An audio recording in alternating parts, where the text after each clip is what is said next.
એ દીદી, અરે બોલ ને. આજ શું આ બાજોટ ઉપર બેસીને સાડી પહેરીને તૈયાર થઈને બેસી ગયા છો? જાણે એમ લાગે છે કે લગ્નની સીઝન છે ને આપણે જ કોઈના લગ્ન છે ને પણ આમ ઠાઠમાઠ થઈને બેઠા હોય તો આપણને એવું લાગે ને કે ક્યાંક લગ્નમાં જાય છે એવું.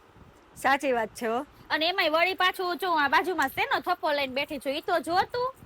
ગોળ કઈક પૈડા જેવું પડ્યું જ, શું પડ્યું એ કઈ સમજાતું નથી. અરે આ પૈડા નથી, આજે લગ્ન પ્રસંગમાં ચાક વપરાય ને, ચાકડો વધારવા જાય ને કુટુંબની બધી બાયું આ ઈ ચાકડા બધા બનાવ્યા છે આપણે.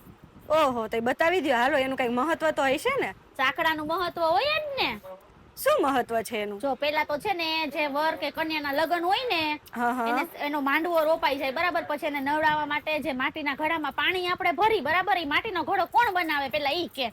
એ તો કુંભાર બનાવે ને. હા, ઈ કુંભારનો આભાર માનવા માટે બધા એની ઘરે જાય, કુટુંબની બધી બાયું ગીત ગાતી ગાતી જાય, પછી જો આ ચાકડો ન્યા લઈ જવાનો હોય અને પછી એના કંકુ ચોખાથી વધાવે ને એનો કુંભારનો આભાર માને. એના માટે એક આ રસમ છે, ચાક વધાવવાની રસમ, આપણા પૂર્વજોથી હાલી આવે છે. તો અત્યાર સુધી છે ને બધા સાદા ચાકમાં જ વધાવે. હવે લગ્નના પાર્ટી પ્લોટના કેવડા બધા ડેકોરેશન ને બધું હોય તો કસ્ટમરને બધાને એમાં યુનિક જોતું હતું, તો આપણે એના માટે આ ચાક બનાવી છે. ક્યાંય ન હોય ને એવી ચાક અક્ષરાતમાં બની છે. તો બતાવી દો હાલો હવે મને. હાલો બતાવી જ દઉં.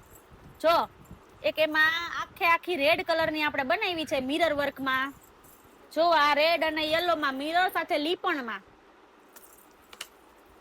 પછી જો અને આમાં હજી કોઈ કસ્ટમર એમ કે ને કે અમારામાં મોટી સાઈઝમાં ચાકડો બનાવો છે તો બધું આપણે કસ્ટમાઇઝ કરી છે. જોવો, જો આ આખું ડાયમંડ વર્કમાં કરેલું છે.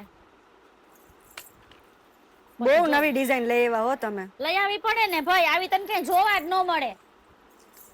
પહેલી વાર જોઉં છું આવી. હું ઘણા લગ્નમાં ગઈ પણ મેં આવી યુનિક વેરાયટી ક્યારેય નથી જોઈ. અરે ભાઈ, કસ્ટમરની બહુ ડિમાન્ડ હતી કે જ્યાં હોય ને ત્યાં સાદી ચાક હોય, એક ચકેડું રાખી દીધું હોય, અમને કઈક નવું યુનિક આપો, યુનિક. અમારા ફોટાવાળાને એવા ખર્ચા કરી તો આમાં કઈક અમારે યુનિક જોઈ તો કઈક ફોટોગ્રાફી સારી આવે કે ન આવે. હા, એ વાત સાચી હો. એટલે કસ્ટમરની ડિમાન્ડ ઉપર જ આ બધી ચાક બનાવી છે આપણે. હા, તો હવે કસ્ટમરને કહી દો હાલો, ક્યાં આવવાનું છે ચાક લેવા? જો જેના લગ્ન પ્રસંગ વેલા હોય કે આવવાના હોય કે 2 મહિના પછી હોય, જેને ચાક એટલે કે ચાકડો વધારવાની ચાક લેવાની હોય ને બધા વેલી તકે અક્ષરાટમાં આવવાનું છે. વેલા વેલા આવી જાજો હો બધા. બરાબર.